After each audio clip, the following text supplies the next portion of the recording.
Good morning, everyone. At the outset, I'd like to thank the faculty of the school and especially Miss Preeti, who has been kind enough to invite me to be a part of this excellent show. I mean, I've just seen the last two shows here. Display was excellent, and you were also a very good cheering crowd. So I hope I will also live up to this expectation of yours. I'm Commodore Rawat. You were kind enough to see my biodata, so I don't have to say much about it. Just that I was in the Navy for 35 years, and I chose to be part of the elite clearance diving and marine commando specialization of the Indian Navy. You know, when you come here in the school, 2-3 things happen. Number one is that you are actually seeing your younger times when you were there in the school many years back, and at that point in time, in a flash of nostalgia, all my school teachers, and right from class 1st to class 12th, came up in a flash, and I felt very nostalgic.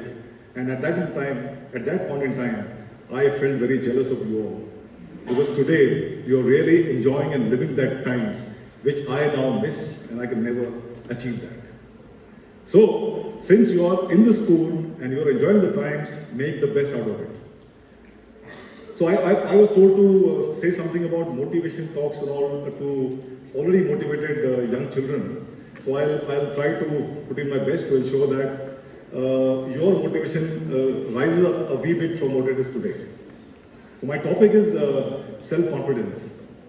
I will talk about self-confidence with respect to what I've done in the Navy in my training and how I gained self-confidence and why it is so important in life. Just imagine if someone tells you to pierce a small hole in a hill using only a chisel and a hammer. Everyone feels this is a very weird idea, isn't it? Yes or no? Yes. It's a very weird and maybe impossible kind of sort of a task if you can expect some person to do. But this was done by Dashrath Mahaji.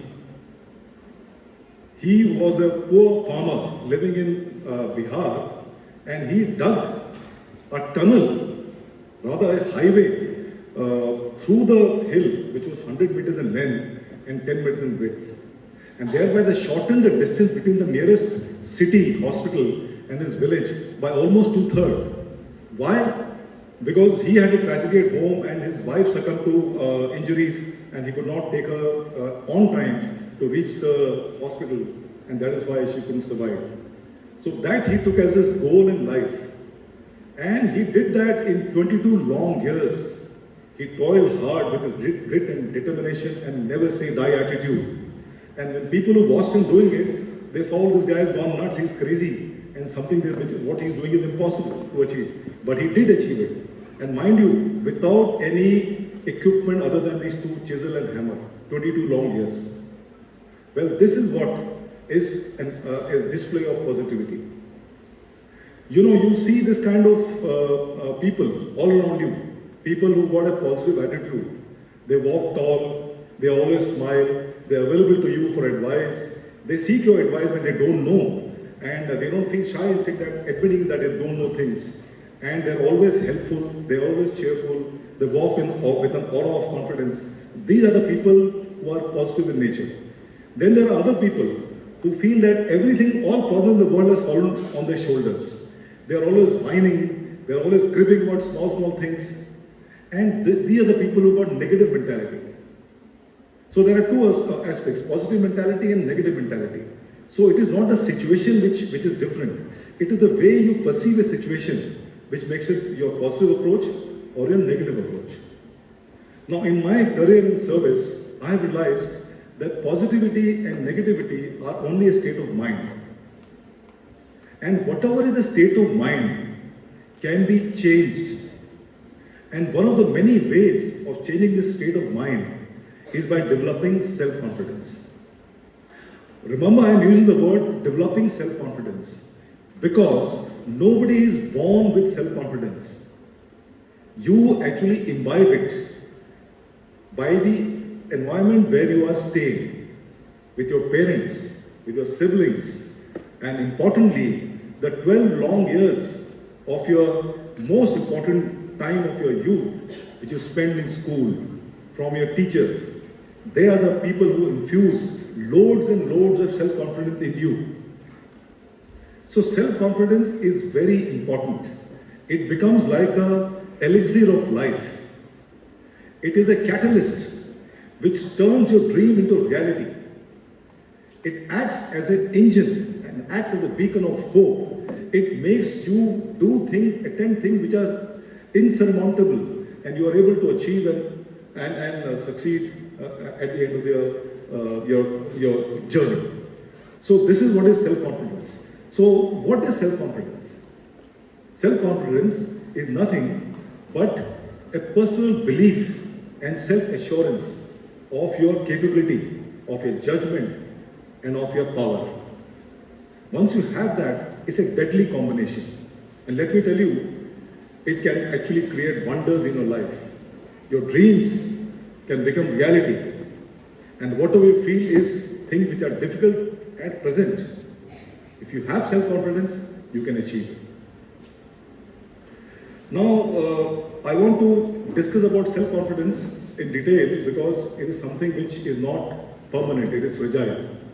Sometimes you develop self-confidence at a particular situation, you can handle it. But once you are confronted with a larger, more difficult situation, maybe you lose the self-confidence.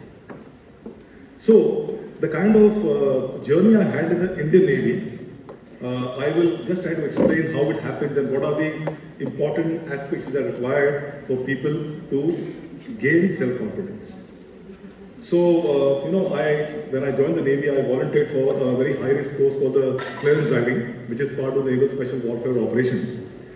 Now, after having done that course, which is again an 8 months long course, where you have a lot of physically and mentally demanding requirements, which also entails long endurance runs, long endurance swims, diving underwater to 180 feet, and diving across the channels, across the seas, into the seas and all, and pedaling boats, and also it's quite a daunting sort of things.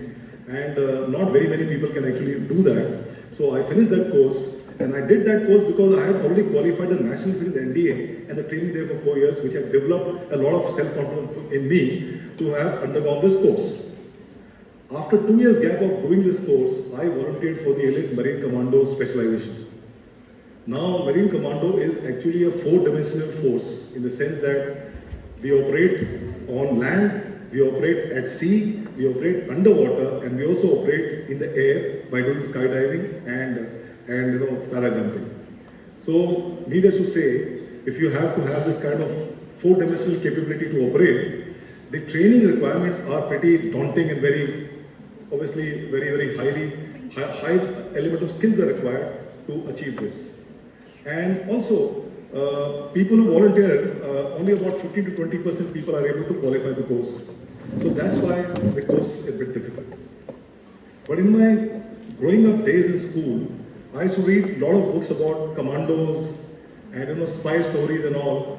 And then I had sort of visualized that once I grow up and join the Indian Navy, I would like to do something which will be like something which is everybody cannot achieve. And it could be special forces or it could be something else like aviation or submarines. But I chose the Marine Commando, so I had visualized these things. So what is visualization? Visualization is a technique in which you make a mental picture of whatever you want to achieve in life, whatever you want to become. And once the mental picture has been made, then your mind and your subconscious mind automatically shapes you up towards achieving that goal. So that is the importance of visualizing anything before you start a process.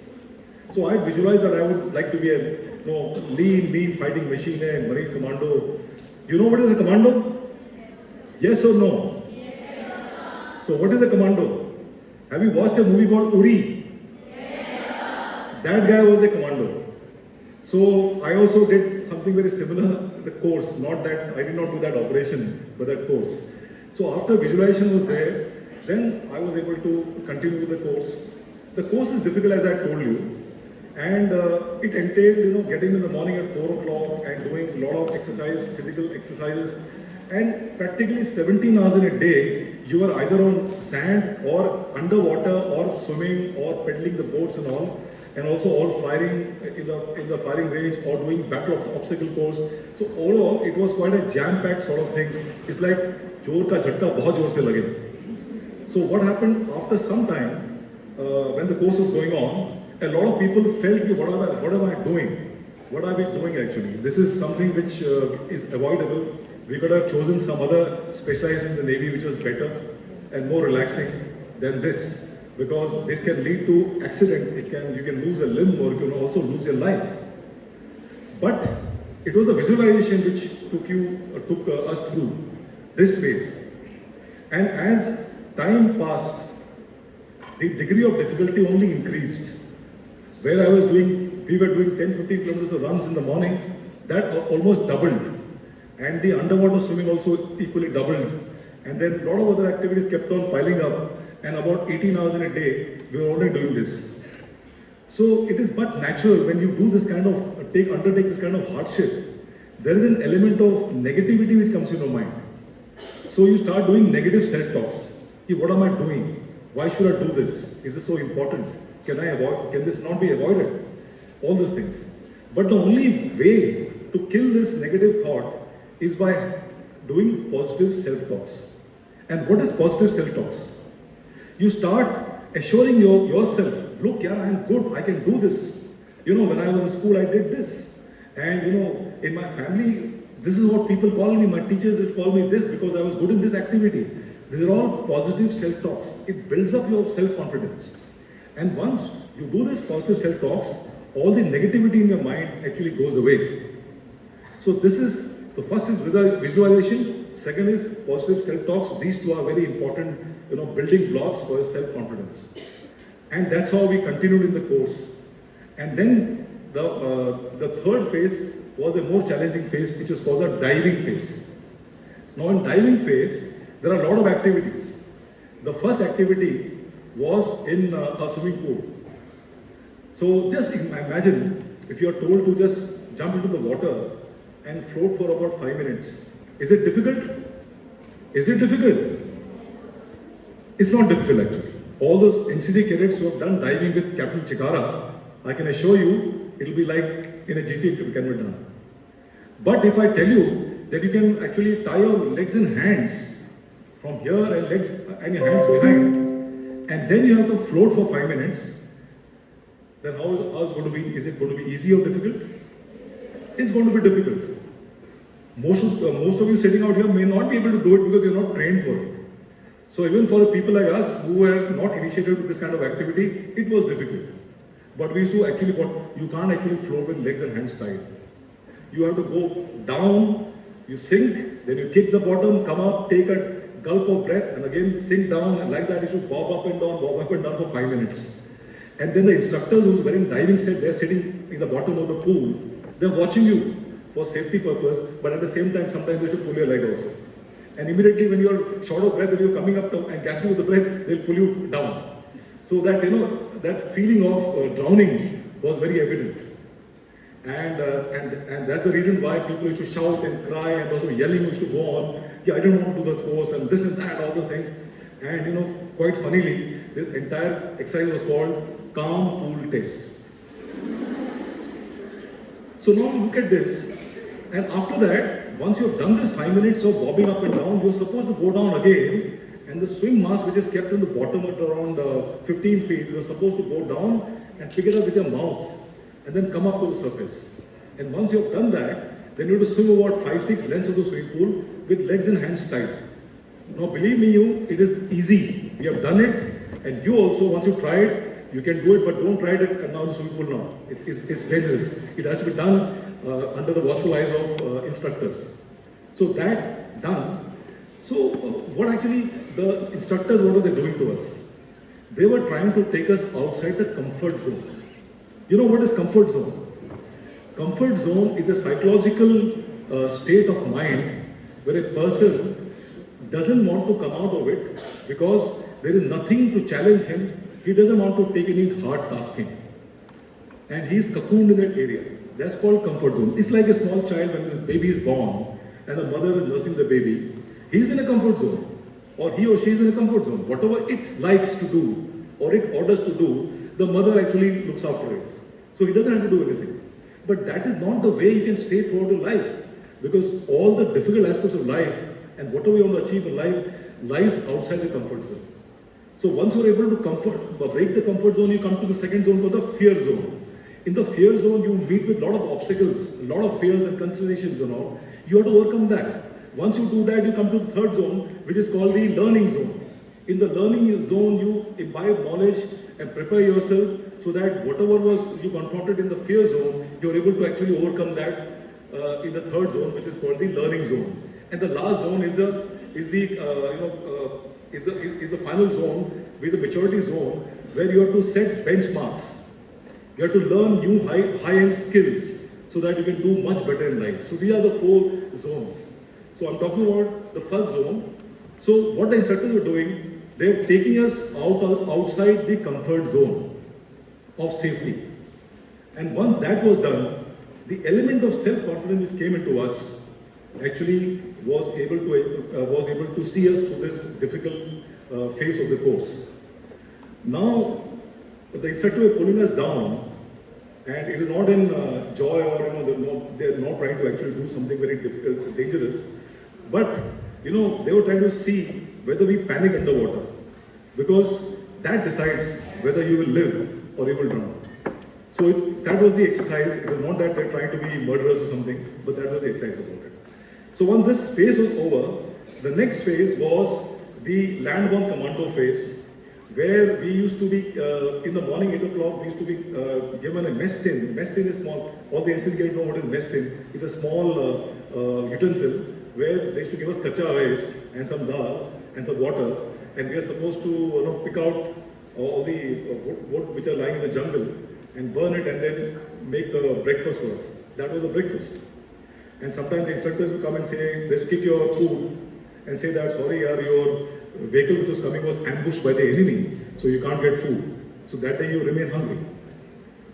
Okay, so this was the thing, and and thereafter the second phase was called the escape and evasion phase, where again the degree of difficulty was very, very much increased. But the fact that we have all the small victories which achieved over a period of time in the course, we were able to develop the kind of self-confidence, and we were able to do this course. So this, in short, is what I thought in the given time I wanted to talk about self-confidence. And today, India as such has become very self-confident. There are 2-3 things I can tell you. Number one is that we went to moon. Chandrayaan mission was a success, so the whole country has got self-confidence. Number 2, yesterday in the T20 cricket match, we have beaten Australia 4-1. So again, the self-confidence increased. And I'm sure that all kids who are sitting out here and me talking to you and you talking to me, see, self-confidence is something which is very contagious. And I'm getting the kind of self-confidence by seeing you all kids, the way you are smartly sitting and the kind of programs you have had here. So that self-confidence, I will take back the self-confidence here. Thank you very much.